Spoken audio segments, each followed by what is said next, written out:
In this video, I'm going to show you how you can take advantage of the Office 365 subscription that we have here at the Skipton Academy.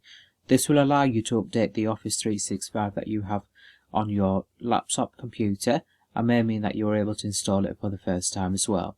So the first thing we need to do is we'll need to go to our internet browser, and once it loads we will then go in the address bar once again and type in office.com.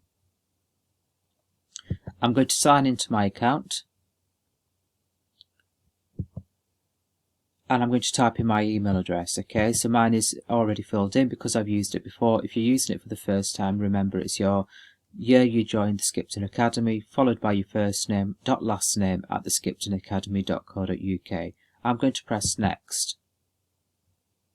Then I'm going to enter my password. This password again is the same one that you use to sign into your computer with.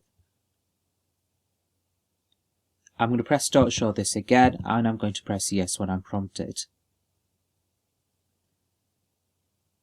Once you have signed into your Office 365 account, at the very top or towards the top right hand corner of your screen you should see an option which says install Office.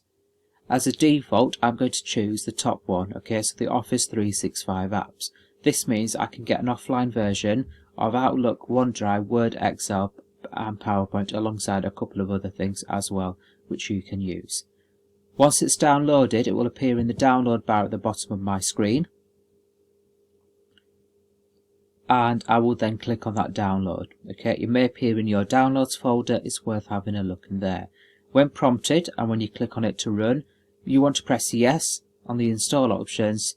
You will then be prompted to enter your Office 365 email. This is your school email, and then once you press next at the prompt box, it will go through and install the Office suite on your laptop or computer.